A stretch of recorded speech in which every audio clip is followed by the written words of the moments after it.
বিদায় হজের মর্মবাণী। শুক্রবার ৯ জিলহজ ১০ হিজরি সনে হজের সময় আরাফা ময়দানে দুপুরের পর হযরত মুহাম্মদ সাল্লাল্লাহু আলাইহি সাল্লাম লক্ষাধিক সাহাবার সমাবেশে এই ঐতিহাসিক ভাষণ দেন।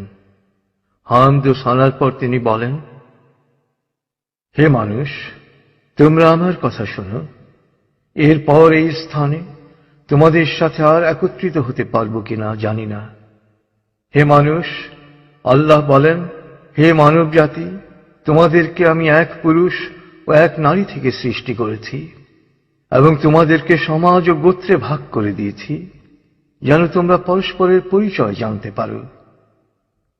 অতএব শুনে রাখো, মানুষে মানুষে কোনো ভেদাভেদ নেই। আরবের উপর কোনো অনারবের, অনারবের উপর কোনো আরবের শ্রেষ্ঠত্ব নেই। তেমনি সাদার উপর কালোর বা কালোর উপর সাদার কোনো শ্রেষ্ঠত্ব নেই। তোমাদের মধ্যে সেই ব্যক্তি আল্লাহর কাছে সবচেয়ে বেশি সম্মান ও মর্যাদার অধিকারী যে আল্লাহকে ভালোবাসে। হে মানুষ, শুনে রাখো, অন্ধকার যুগের সকল বিষয় ও প্রথা আজ থেকে বিলুপ্ত হল। জাহেলি যুগের রক্তের দাবিও রহিত করা হল। হে মানুষ, শুনে রাখো, অপরাধের দায়িত্ব কেবল অপরাধীর উপরই বর্তায়। পিতা তার পুত্রের জন্যে আর পুত্র তার পিতার অপরাধের জন্যে দায়ী নয়। হে মানুষ, তোমাদের রক্ত, তোমাদের সম্মান, তোমাদের সম্পদ পরস্পরের জন্যে চিরস্থায়ীভাবে হারাম অর্থাৎ পবিত্র ও নিরাপদ করা হল। যেমন আজকের এই দিন, আজকের এই মাস, এই শহর সকলের জন্যে পবিত্র ও নিরাপদ। হে মানুষ, তোমরা ঈর্ষা ও হিংসা বিদ্বেষ থেকে দূরে থাকবে। ঈর্ষা ও হিংসা মানুষের সকল সদ্গুণকে ধ্বংস করে। হে মানুষ, নারীদের সম্পর্কে আমি তোমাদের সতর্ক করে দিচ্ছি। তাদের সাথে নিষ্ঠুর আচরণ করো না। তাদের উপর যেমন তোমাদের অধিকার রয়েছে, তেমনি তোমাদের উপর তাদেরও অধিকার রয়েছে। সুতরাং তাদের কল্যাণের দিকে সবসময় খেয়াল রেখো। হে মানুষ, অধীনস্থদের সম্পর্কে সতর্ক হও।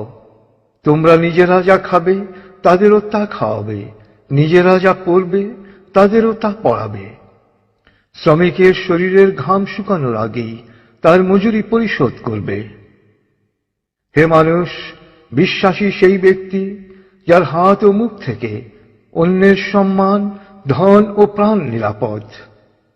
সে নিজের জন্য যা পছন্দ করে অন্যের জন্য তাই পছন্দ করে। হে মানুষ, বিশ্বাসীরা পরস্পরের ভাই। সাবধান, তোমরা একজন আরেকজনকে হত্যা করার মতো কুফরি কাজে লিপ্ত হও না। হে মানুষ, শুনে রাখো, আজ হতে বংশগত শ্রেষ্ঠত্ব বা কৌলীন্য প্রথা বিলুপ্ত করা হল।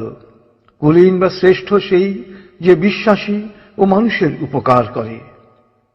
হে মানুষ, ঋণ অবশ্যই ফেরত দিতে হবে। বিশ্বস্ততার সাথে প্রত্যেকের আমানত রক্ষা করতে হবে। কারো সম্পত্তি সে যদি স্বেচ্ছায় না দেয় তবে তা অপর কারো জন্য হালাল নয়। তোমরা কেউ দুর্বলের উপর অবিচার করো না। হে মানুষ, জ্ঞানীর কলমের কালি শহীদের রক্তের চেয়েও মূল্যবান।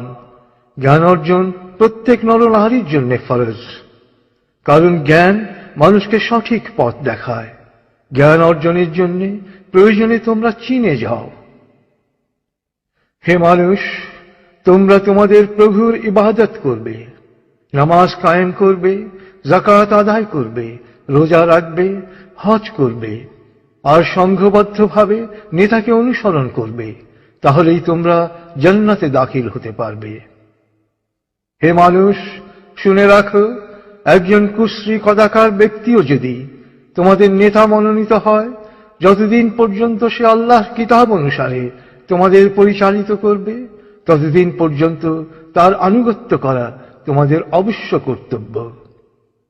হে মানুষ, শুনে রাখো, আমার পর আর কোনো নবী নেই। হে মানুষ, আমি তোমাদের কাছে দুটো আলোকবর্তিকা রেখে যাচ্ছি।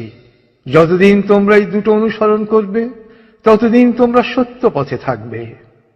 এর একটি হলো আল্লাহর কিতাব, দ্বিতীয়টি হলো আমার জীবন দৃষ্টান্ত। হে মানুষ, তোমরা কখনই ধর্ম নিয়ে বাড়াবাড়ি করো না, কেননা অতীতে বহু জাতি ধর্ম নিয়ে বাড়াবাড়ি করার কারণে ধ্বংস হয়ে গেছে। হে মানুষ, প্রত্যেককেই শেষ বিচারের দিনে সকল কাজের হিসেব দিতে হবে, অতএব সাবধান হও। হে মানুষ, তোমরা যারা এখানে হাজির আছো, আমার এ বাণীকে সবার কাছে পৌঁছে দিও। এরপর তিনি জনতার উদ্দেশ্যে জিজ্ঞেস করলেন, হে মানুষ, আমি কি তোমাদের কাছে আল্লাহর বাণী পৌঁছে দিয়েছি? সকলে সমস্বরে জবাব দিল, হ্যাঁ। এরপর নবীজি বললেন, হে আল্লাহ, তুমি সাক্ষী থাকো, আমি আমার সকল দায়িত্ব পালন করেছি।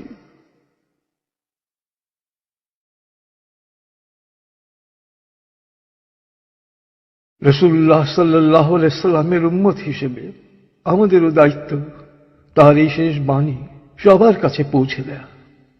আল্লাহ আমাদের সবাইকে এ দায়িত্ব পালন করার তৌফিক দান করুন।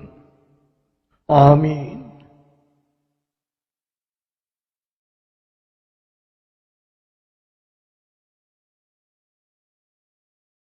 প্রিয় শরীদ, কোরআন এবং রাসূলুল্লাহ সাল্লাল্লাহু আলাইহি সাল্লামের বাণীবদ্ধ এই সিডির কোনো কপিরাইট নেই। সিডিটি কিনে বা কপি করে যত খুশি বিতরণ করতে পারেন, শেয়ার করতে পারেন ইন্টারনেটে, ইমেইলে অ্যাটাচ করে পাঠাতে পারেন বন্ধু বান্ধব ও পরিচিতদের কাছে। আন্তরিকতার সাথে যত বেশি সংখ্যায় সম্ভব এটি বিতরণ করুন।